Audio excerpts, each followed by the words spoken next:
இனியவர்களே,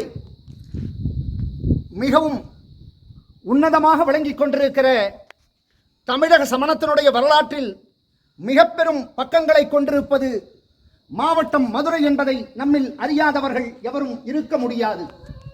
அப்படியான மதுரை மாவட்டத்தினுடைய தொன்மை சான்றுகள் நிறைந்திருக்கக்கூடிய பகுதிகளிலே ஒன்றாக இயற்கை அன்னை தன்னுடைய பசுமையை 4 பக்கமும் வாரி இறைத்திருக்கிற இயற்கையான பசுமை நிறைந்திருக்கக்கூடிய பகுதியாக இருக்கிற அழகர்மலை அழகர் கோயில் முன்னால் இருந்து கொண்டிருக்கிற மேலூர் அழகர் கோயில் செல்லுகிற பாதையிலே இருக்கிற கிடாரிப்பட்டி என்கிற கிராமத்திலே பொறியியல் கல்லூரியை அடுத்து உள்புறமாக ஒரு 1.5 கிலோமீட்டர் தூரம் வருகின்ற சாலையிலே குண்டும் குழியுமாக கற்களுமாக புதைந்திருக்கக்கூடிய சாலையிலே நாம் வந்தபொழுது இன்றைக்கு மிக பெரும் பேரதிர்ச்சியைத்தான் அடைந்திருக்கிறோம் என்று சொல்ல வேண்டும். ஐயா, தமிழ் சமணத்தை நாடெங்கும் தமிழ் உலகிற்கு பரப்பிட்ட அந்த உத்தமர் ஜீவபந்தனுடைய பிறந்த நாளிலே இந்த கிடாரிப்பட்டி அறமலை பள்ளிக்கு வருகை தருவதற்கான வாய்ப்புகளை பெற்றிருப்பதை எண்ணி உள்ளம் பூரிப்படைகிறது. இதோ வழுக்குகிற பாறைகளாக அவை கிரானைட் கற்கள் நிரம்பிய பாறைகள் என்பதை உறுதிப்படுத்துகிற வகையிலே இருந்து கொண்டிருக்கிற வளவளப்பான பாறைகள், அங்கே 2 சிறிய குகைகள் போன்ற பகுதிகள், பல்லோராடும் சமணர்கள் வருகையே இந்த பகுதியில் இல்லாததன் காரணமாக ஆயில் பெயிண்ட், பிரஷ், சுத்தியல், உளி போன்றவற்றையெல்லாம் கொண்டு வந்து தங்களுக்கு விருப்பமானவர்களுடைய பெயர்களை பொறித்து இங்கே நாம் தொன்மையை சிதைக்கிறோம் என்று தெரியாமலே சிதைத்திருக்கிறார்கள் பலர். காரணம், நம்முடைய வருகை இல்லை, இது ஒரு சமணர் மலை என்பதை நம்மில் பலர் அறியாததன் காரணமாக இது இன்றைக்கு பல்லோராலும் சிறிது சிறிதாக அழிக்கப்பட்டு வந்து கொண்டிருக்கிறது. ஆங்காங்கே இருக்கிற படுக்கைகளை பாருங்கள்.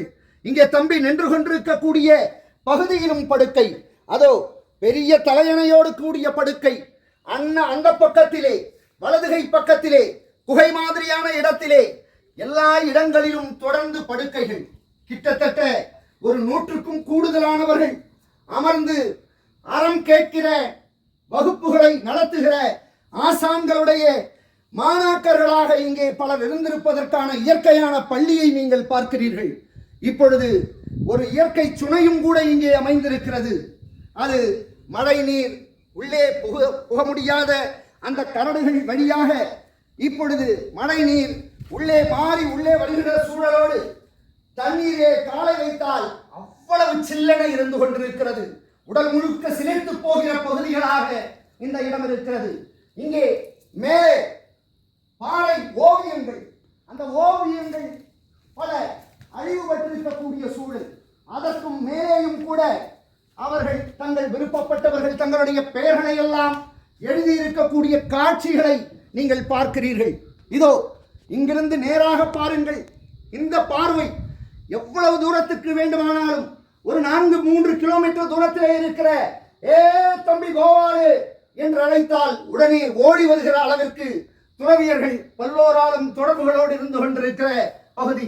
அங்கே நேராக தெற்கு நோக்கிய பகுதியிலே பாருங்கள், ஆனை மலை தொடர்ச்சியாக இருந்து கொண்டிருக்கிற தன்னுடைய, திரும்பி பாருங்க தம்பி, ஆனை மலையை காட்டுங்க. ஆனை மலை மிக ரம்மியமாக தன்னுடைய இயற்கையை காட்டிக் கொண்டிருக்கிறது. இதோ மேற்கு கை பக்கத்திலே அங்கே அரிட்டாப்பட்டி மலை. இப்படி சமண துன்பங்கள் அடுத்த நிறைந்திருக்க திருவேணியும் கூட இருப்பதை நம்மால் காண முடிகிறது. இவர்களே, பின்னாடியே இது பக்தி இயக்க காலத்திற்கு பின்னால் இங்கே சமணம் தன்னுடைய தொன்மத்தை ஒரு அருகரை வைத்து வழிபடுகிற அந்த முறையை ஒரே ஒரு மலை, இந்த மிகப்பெரிய மலைக்கு ஒரு மிகச்சிறிய அருகரை நிறுத்தி அவரையே தூய தமிழ் சமண துறவியர்கள் வணங்கி இருக்கிறார்கள். அவருக்கு மேலே தலைக்கு மேலே கரடுகள் இருந்து கொண்டிருக்கின்றன. எந்த விதமான அர்த்த பரியங்காசனத்திலே இருந்து கொண்டிருக்கிற அந்த அருகருக்கு வலதுகை பக்கத்திலே அந்த சிற்பத்தை உருவாக்கி தந்தவருடைய கல்வெட்டு இருந்து கொண்டிருப்பதை காணுகிறீர்கள். தமிழ் பிராமி கல்வெட்டு ஒன்று இதோ மேலே இருந்து கொண்டிருக்கிற காட்சியை பாருங்கள். எல்லா தடயங்களும் நிறைந்திருக்கக்கூடிய மிக நீண்ட கரடு, மழை நீர் உள்ளே ஒருபோதும் பூந்து விடாமல் இருப்பதற்கு சற்றொப்ப ஒரு 250 அடி தூரத்திலே இருந்து கொண்டிருக்கிற வளைந்து நெளிந்து செல்லுகிற கரடுகள். இப்படி பல சான்றுகளோடு இருந்து கொண்டிருக்கிற இந்த கிடாரிப்பட்டி மலை சமணத்தினுடைய தொன்மையை தமிழ் உலகெங்கும் பரப்பிக் கொண்டிருக்கிற இந்த தொன்மத்தை ஐயா ஜீவபந்துனுடைய பிறந்த நாளிலே பார்க்கிற மிக பெரும் புண்ணியத்தினை பெரும் பேற்றினை நாங்கள் பெற்றிருக்கிறோம். நீங்களும் வாருங்கள் ஒரு நாள் இந்த தூய தமிழ் சமண துறவியர்கள் உறைந்திட்ட அறமலை பள்ளி நோக்கி என உங்களை அன்போடு அழைக்கின்றோம். கல்வெட்டுகள் இங்கே தொடர்ந்து இருக்கிற அடுத்தடுத்து தமிழ் பிராமி கல்வெட்டுகள் அங்கே ஒன்று இங்கே ஒன்று என்று 2 வெவ்வேறு கல்வெட்டுகள், அதற்கும் கீழே இருக்கக்கூடிய கல்வெட்டுகள் 3-4 இடங்களிலே, அதையடுத்து கரடுகள் என்று சமண துன்பங்கள் நிறைந்திருக்கக்கூடிய இந்த பகுதிக்கு வாருங்கள். நீங்களும் வாய்ப்புகள் கிடைக்கிற பொழுது மருந்து குழிகள் மிக நீண்ட கல்வெட்டுனா அது எவ்வளவு நீளமான புத்தகம் இங்கே ஆரம்பிக்குது. அவ்வளோ அருமை அருமை. ஆமாம், ஒரே கல்வெட்டுகளே.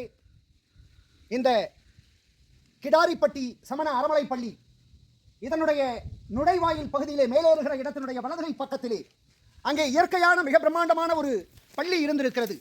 பாறைகள் மேலிருந்து கீழே விழுந்து அந்த இடம் முற்றிலுமாக இப்பொழுது அடைபட்டு போய் கிடக்கிற சூழலில் உள்ளே இருந்த கல் படுக்கைகள், அங்கே இருந்த சமண சான்றுகள் நமக்கு முழுமையாக தெரியவில்லை.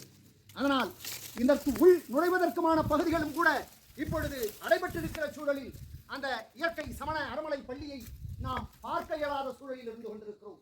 இனியவர்களே, அங்கே ஒரு அற்புதமான இருக்கை, அது சமண ஆச்சாரியருக்காக உருவாக்கப்பட்ட இருக்கையும் கூட இந்த அரண்மனை பள்ளியிலே இருந்து கொண்டிருக்கிறது. வாய்ப்புகள் கிடைக்கிற பொழுது வாருங்கள் ஒருமுறை கிடாரிப்பட்டிக்கு. அழகர் மலை, அழகர் கோயில் செல்லுகிற பாதையிலே இருந்து கொண்டிருக்கிற சமண மலைக்கு நீங்களும் ஒருமுறை என உங்களை இருகரம் கூப்பி அன்போடு